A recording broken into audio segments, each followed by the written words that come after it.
Okay, so I think you should be able to see the screen, the Intern Keys portfolio document. I've shared that screen with you. So tonight, I just want to go over what your Intern Keys portfolio will look like and what all is required in the portfolio. And then I'll show you how to set it up. I'm sorry, you all, my child is in the office with me, so that's the background noise you hear. I'm going to show you how to set it up in your SLL VIA account.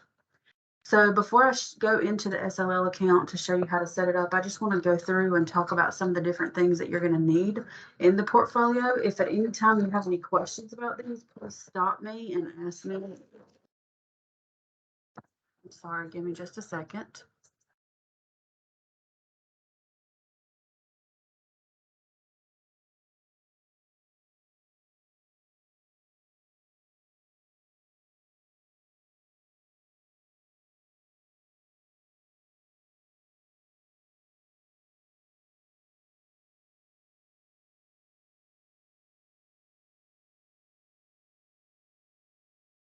I'm sorry, you guys. All right, so in your portfolio, you're going to have 6 different sections. In the first section is just going to be an introduction to introduce yourself. And I've got the information here that you'll need. So when I say a brief biographical description introducing yourself, this can be like a paragraph.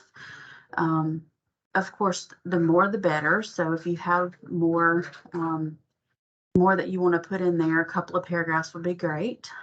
You can use this quote. It comes from Standard 9 on Intern Keys. The quote says, "One who exhibits a commitment to professional ethics and the school's mission participates in professional growth opportunities to support student learning and contributes to the profession." You can use that quote while you're writing your paragraph.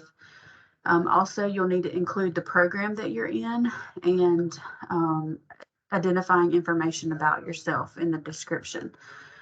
Also, in this section, you'll need to insert a professional headshot.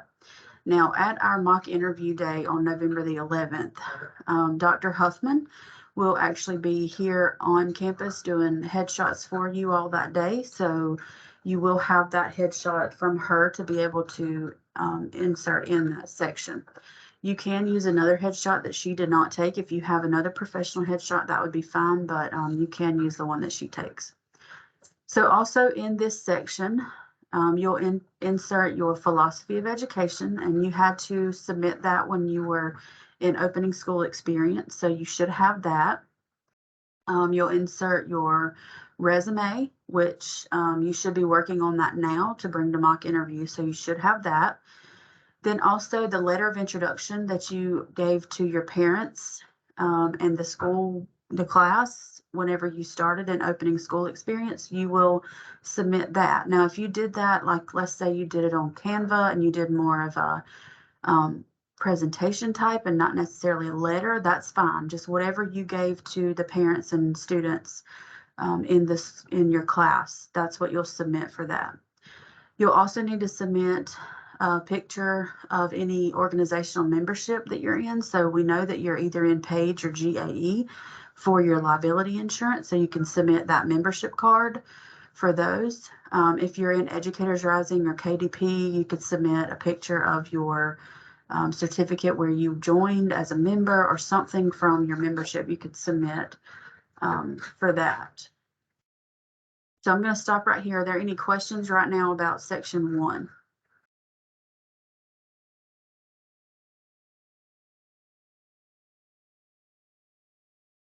All right, well, I will move on to section 2. So in section 2, you are going to write a reflection and you're going to discuss the following: the importance of communication inside and outside of the classroom, and you're going to discuss the impact of professional growth opportunities for teachers. So I would say that these should be a couple of paragraphs each. So, and it doesn't have to be a super long paragraph, but you do want to make sure you cover the importance of communication. Maybe you want one paragraph about inside the classroom and one paragraph about outside the classroom. And then you want to discuss about the impact of the professional growth opportunities. You could talk about some professional growth opportunities that you've been able to experience during your student teaching semester or even before. But also you could talk about the impact that you know professional growth has on teachers in general. So here in this section, after you write that reflection, you will upload the following documents.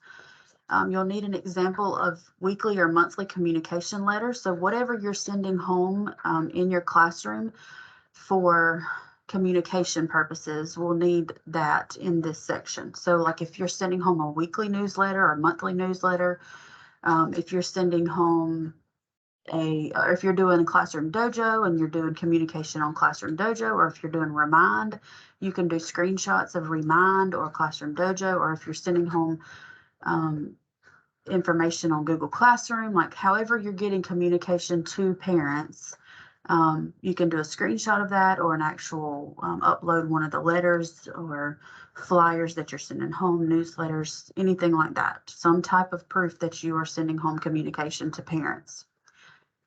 You'll also need a professional learning log. So basically you will just create this, just go in Google and type professional learning log.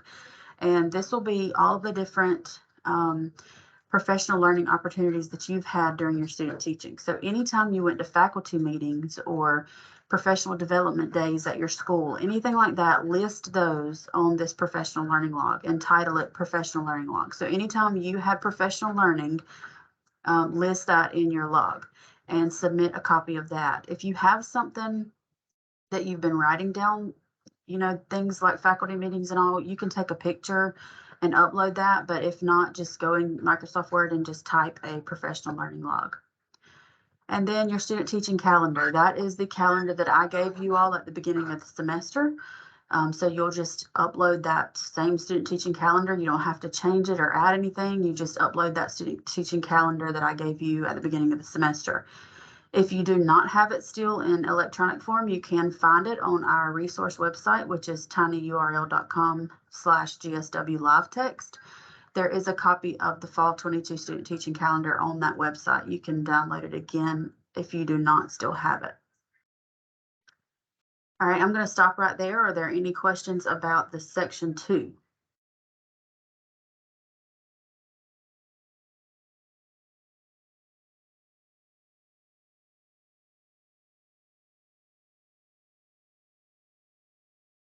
Well, I will keep on moving. I'm hoping to get you all out of here as soon as I can, so I'll keep on moving. Section 3 will be the learner and learning content and instructional practice. So you're going to write a brief narrative describing how teachers should apply the state and local district standards and curriculum to promote student learning by using research-based instructional strategies while challenging and supporting students, including differentiated activities. So the key here is differentiation. We need to see we need to see in your narrative about differentiation, and then you'll see down in a little bit that your lesson plans are going to have included differentiation. When I say a brief narrative, like I said again, you may want to write a couple of paragraphs about this. So one paragraph could be how teachers are applying state and local standards to promote student learning. And then another paragraph could be how teachers are using research-based strategies while challenging and supporting their students, and then using differentiated activities. So a couple of paragraphs would be good here. And then you are going to upload the following documents to this section. The host school information sheet that you did during opening school experience will be uploaded here. You don't have to add or change anything. You're just going to pop that host school information sheet in the portfolio. And then a minimum of 2 weekly lesson plans and or unit plans. So if you all remember, we had you submit lesson plans via SLL. We call it SLL now. I'm trying to get used to calling it SLL. So we had you submit I think we had you all submit a minimum of 3 weeks of lesson plans, if I remember correctly. And so you can use 2 of those weeks. So you have to submit 2 weeks worth of lesson plans here in this section. It doesn't matter what they're over. It doesn't matter if they're the same subject or if they're different subject. It doesn't matter if it's the same topic or different topics. We just need a minimum of 2 weekly lesson plans. So 2 weeks worth of lesson plans in this section. If you did 1 unit for the whole week, you could submit that 1 unit plan. and then submit another unit plan for the next week. However your lesson plans are set up, whether it's by day or week, unit, we just need a minimum of 2 weeks. And then we also need the assignments that were aligned to those 2 weeks of lesson plans. So if you did a lesson plan on the life cycle of a frog, then we need the assignment that went along with that. So submit the assignments that go along with the lesson plans. If the assignment is actually in the document with the lesson plan, you don't have to make a separate upload for the assignments. You can just make sure it's included in your lesson plans. And then also we need to make sure we see the evidence of differentiation. So if for some reason in the 2 weeks of plans, you do not have differentiation in there, you need to go back and add that, how you differentiated for those lessons. So we have to see evidence of differentiation in that 2 weeks worth of lesson plans. All right, are there any questions about section 3 right now? I have one question. Okay. So it says assignments aligned. You might have mentioned this. I'm sorry. It says assignments aligned to the 2 weeks of lesson plans. Does that mean we have to include like student work, or just like in our lesson plan, if we already had what the assignment would be or a picture of it, can we just include that? Yes, so that's a good question. Thank you, Megan. You can do either.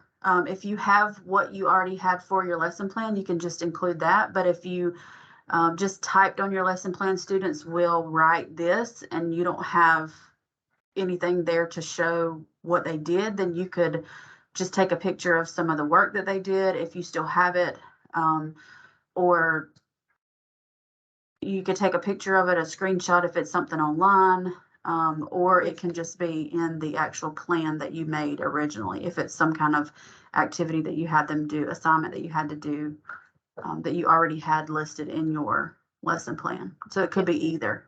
Okay, thank you. You're welcome. Any other questions about section 3?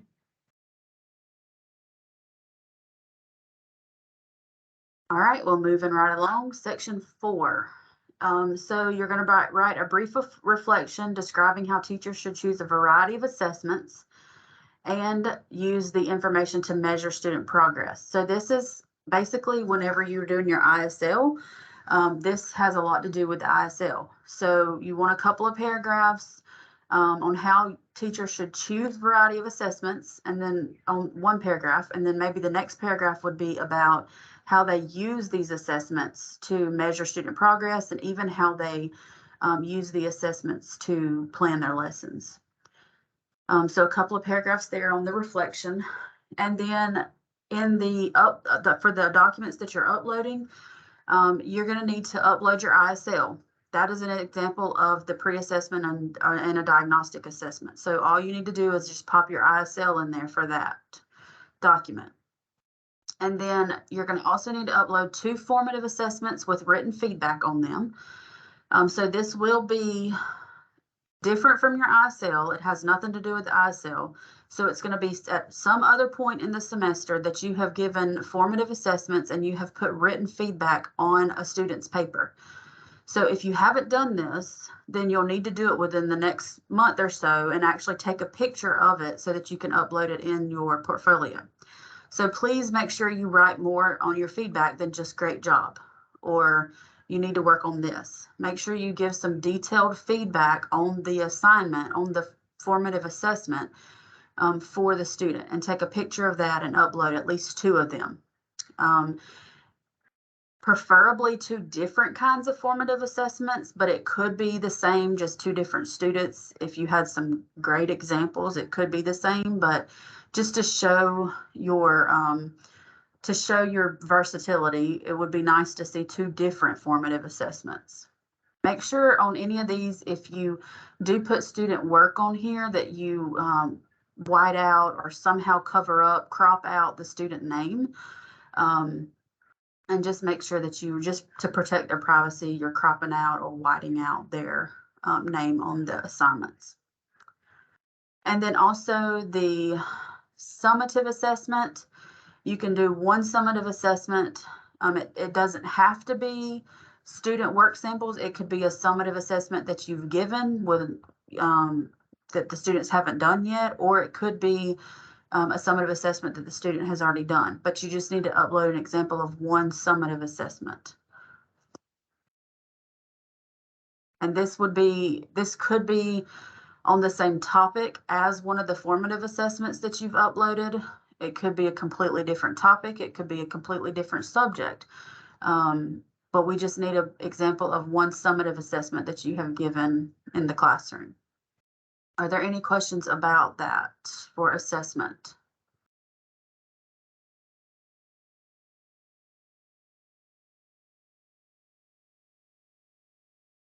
All right, well, moving right along, we will move to section 5, the use of technology.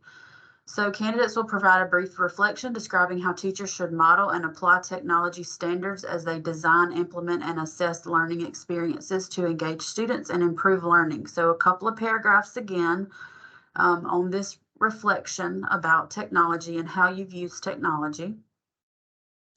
And then you will upload the following in this section.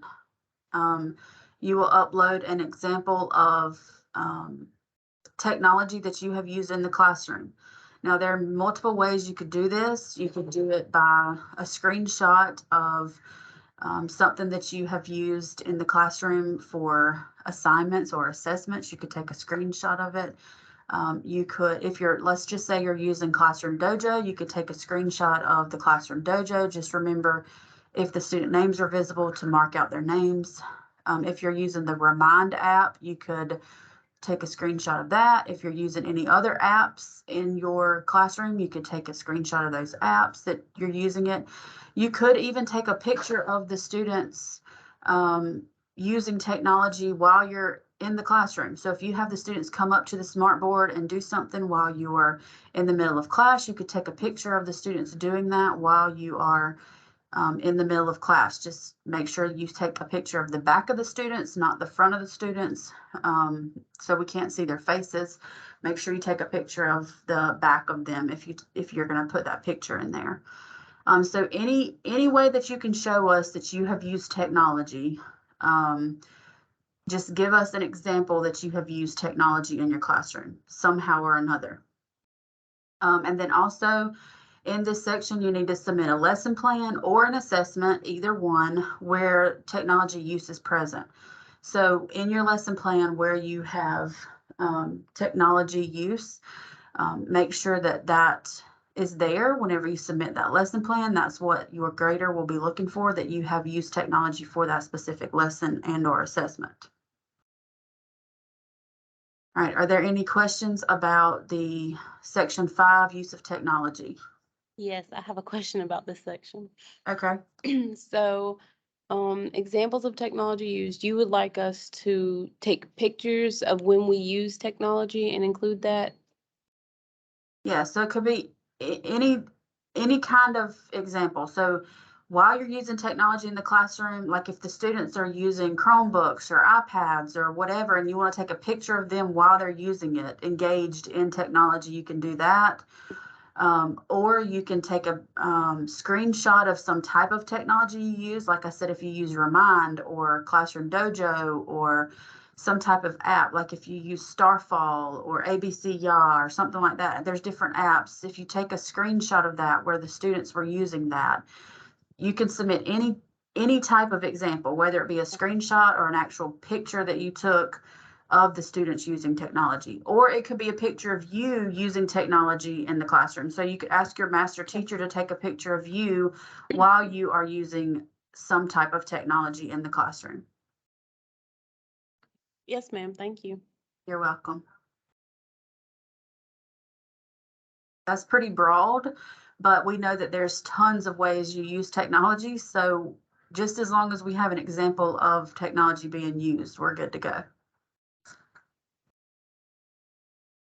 All right, if there's no more questions about section 5, I'll move on to section 6.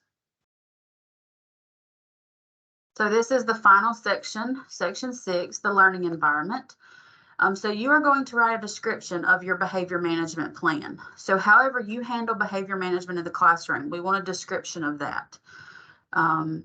If you have created a behavior management plan in a classroom, in one of your classes here at GSW, that's great. You could use that, but make sure it has something to do with what you're actually doing in the classroom now.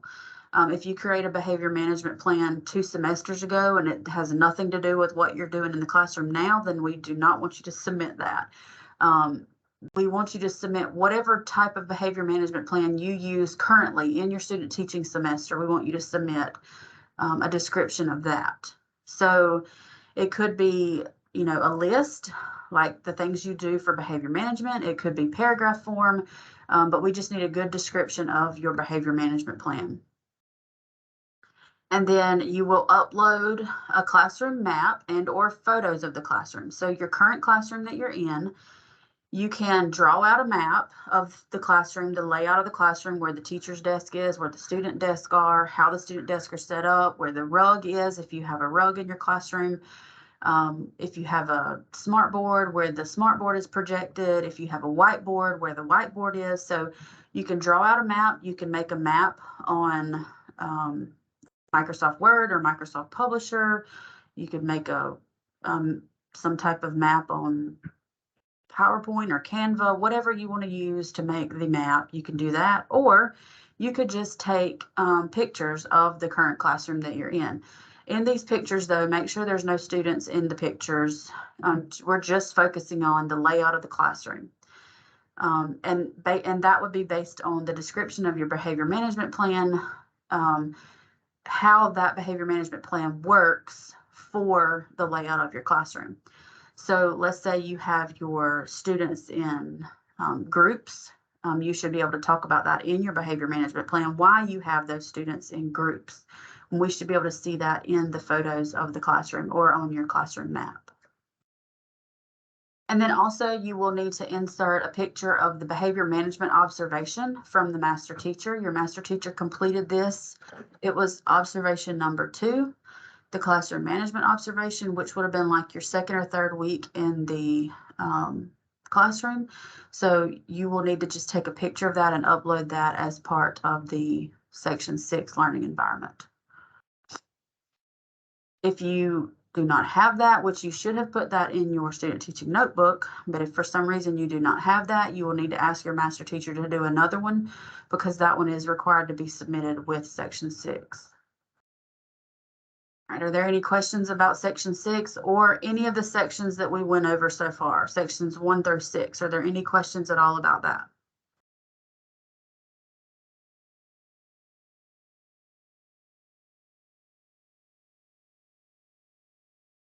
All right, well, if there's no questions, then I'm going to go through how to build your portfolio in SLL, which is formerly known as VIA. I'm trying to get used to calling it SLL.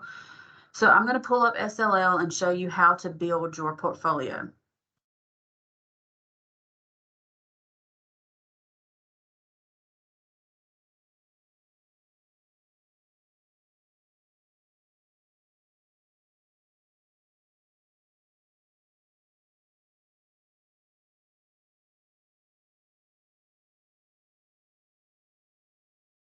All right, so I'm going to share the screen again. Let me know if you can see my SLL account whenever I share my screen.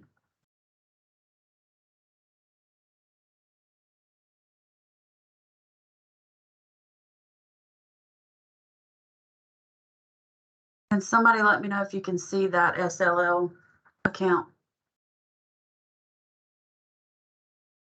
Yes, ma'am, we can. Okay, so in the bottom right corner, you'll see a plus sign. You're going to click on that plus sign, and right above the plus sign, it says create e-portfolio. So you'll click there, create an e-portfolio. Here, you're going to choose create from blank page. And your e-portfolio name needs to be your name and then Intern Keys Portfolio.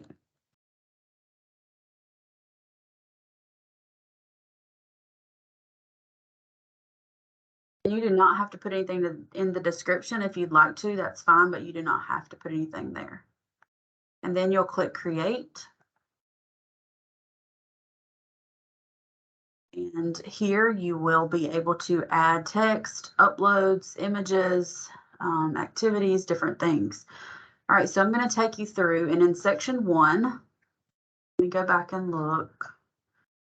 In section 1, you were to write a description of yourself, introducing yourself, and you were also asked to upload your philosophy, your resume, your letter of introduction, and your any kind of memberships that you're a member of. So you're uploading 4 things, and you are writing a brief narrative. So here, if you notice under the box that it automatically pops up with one box. If you notice under the box, it gives you an option to add more.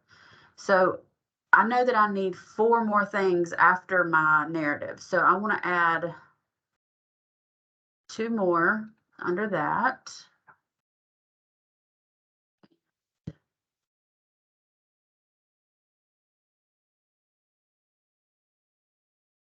Two more under that. So if you can see now, I have 1 box for my narrative, for my description to introduce myself, and then I have 4 boxes to upload the 4 required documents for this section. Okay, so page 1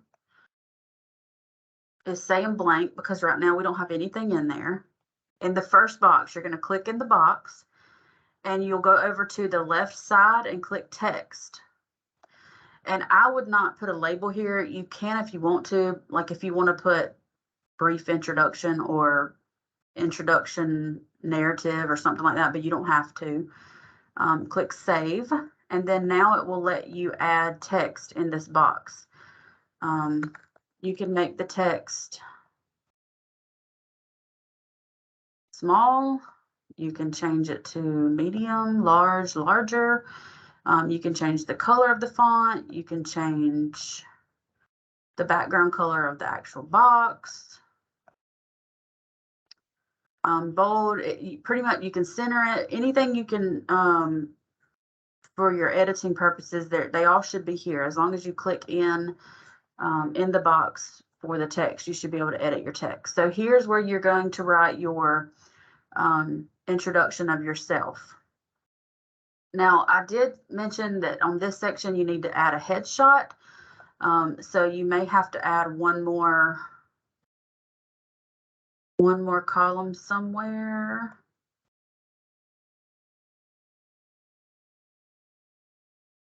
And you can play around. If you click on it, you're able to delete it by clicking in the right top corner.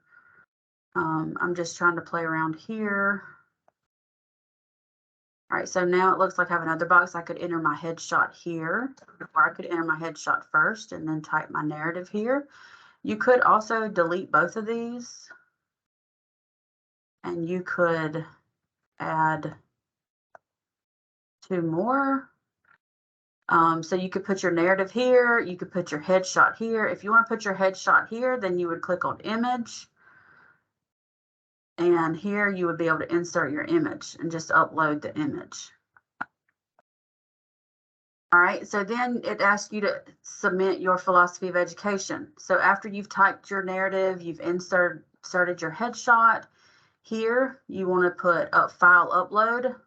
Like I said, you do not have to label it. And you will upload your philosophy of education in this box. In this box, you want to upload your resume. So you'll click file upload again, and you should be able to upload your resume in this box. If you wanted to add a label, then you could just label it resume. You could label it philosophy of education. Like I said, you don't have to, but if you wanted to do that to just for your grader to know exactly when they click on it, what they're looking for, then that would be fine. Here you will upload letter of introduction to the parents and students. So that would probably be a file upload. It may be an image if you made it a JPEG. If it was a Canva or something and you made it a JPEG, it may be an image, but if not, you'll just do a file upload. And here you could put letter of introduction. And in this one, you're going to upload any kind of membership So I know for sure that you all have a page membership or a GAE membership. If you took a picture of that membership card, then you will enter an image here. So let's say you're a page member, you can label it page membership.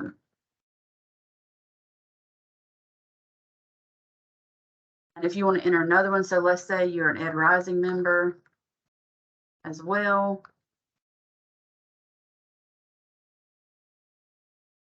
You could enter both in that box. So this one, I think we said would have been text. So this would be your introduction. This was your headshot. This was your philosophy of education and your letter of introduction, and then your memberships.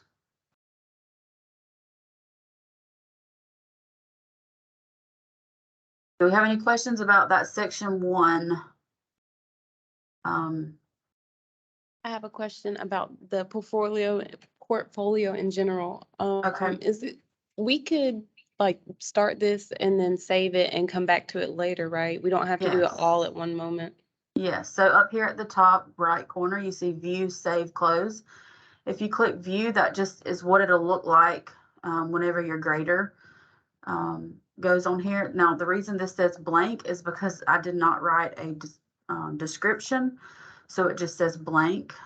And then here it says blank for the title of this actual page. So you could put section 1 here since this is section 1. So that's view. That would be what it looks like. I'm trying to see how do you.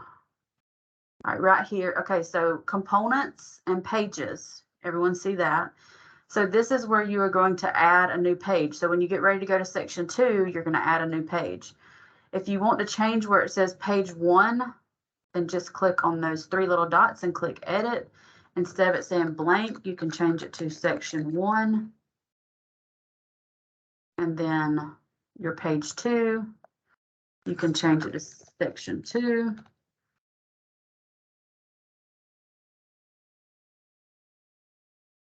And then, of course, you're going to have 6 total pages. So let's see, let's go back to page 2. So in section 2, you are required to submit a reflection with a couple of paragraphs, and then you need 3 documents. So let's see if we can set that up. So here we would have the reflection, and then let's add a box of 3 to submit those 3 documents. So this would be section 2. Now, if we click on view, here's where you would be able to toggle back and forth from section 1, section 2. Of course, these are still blank. We haven't done anything with those yet. But when your grader is grading this, if you will label these sections, section 1, section 2, so on, then they can easily just click on the section that they're grading at that time and make sure everything is in there that they need for that section. All right, let me close this again. So in section 3, we want to edit that and name it section 3. I'm not going to go through all this because it's repetitive, but in section 3, in all of them, you're required to add a narrative or a reflection or a description. So you're going to have text in all sections. You're going to start it by text. So you need that text box at the top of every section. And then in the section 3, it asks for you to upload 4 pieces of evidence. So here I probably would start with this box, and then I would add 2 more. And then 2 more after those. So that's 4. Like I said, you can play around with it. You can do it however you want to do it. You can add 4. You could add 5 boxes like this, like the text, the top box. You could add 5 like that. You could break it down and add 2. You could add 3 and then 1 box at the bottom. However you want to do it, you can play around with it. Whatever it makes it fit for your documents that you're adding. Do that. You can also change the design of your portfolio. So if you don't like this purple, then you can go in and change the design. Maybe I want to do mine red. Or this is kind of a weird red color. Let's say we want to do it bright red. You can go in and do that. You can change the color of the text. So if you want your text to be black or brown, you can do that.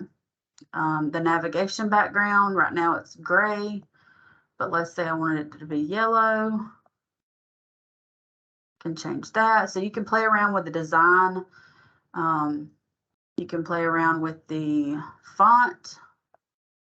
You can put where it says Amber Ward Intern Keys Portfolio, Section 1, Section 2, Section 3. You can put this on the top or you can put it on the side. Amber Ward Intern Keys Portfolio would stay at the top, but your sections would move to the side if you wanted to do it that way. That's your fonts again there. And then your page background right now is white. If you wanted to do it a green color, you could do that. Just throw all the primary colors in there, Amber.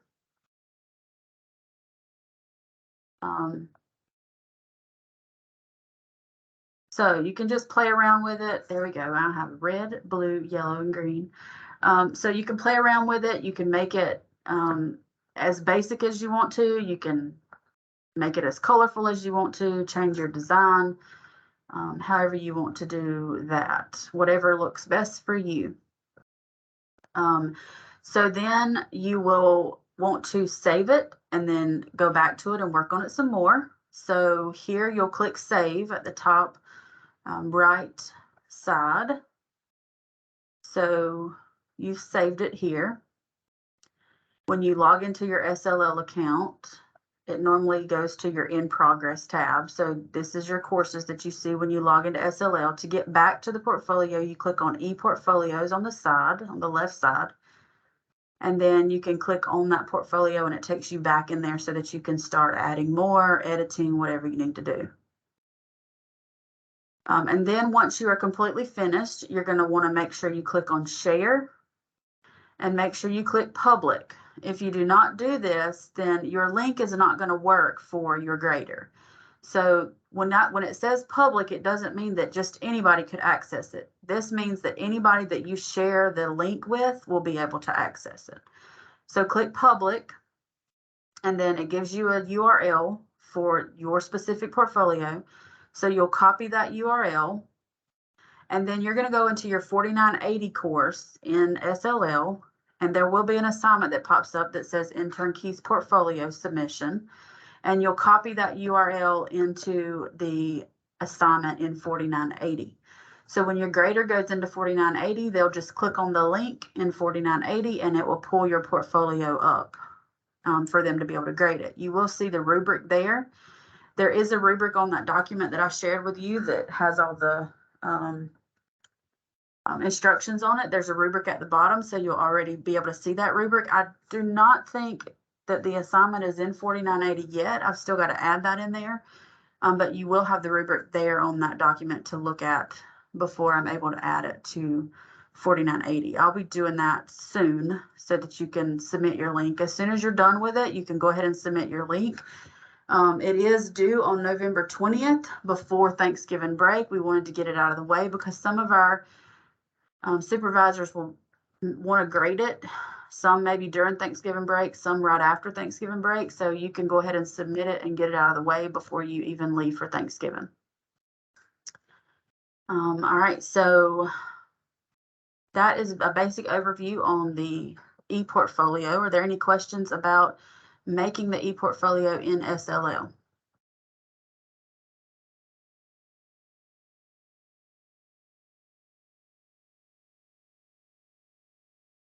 All right, are there any other questions at all about the instructions, the rubric, the portfolio,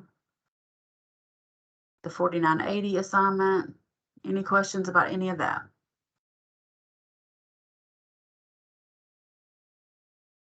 All right, well, that is all I have. I wanted to go through that quickly because I wanted to get you out of here early, and plus it's been a long day for me, so I'm ready to go as well.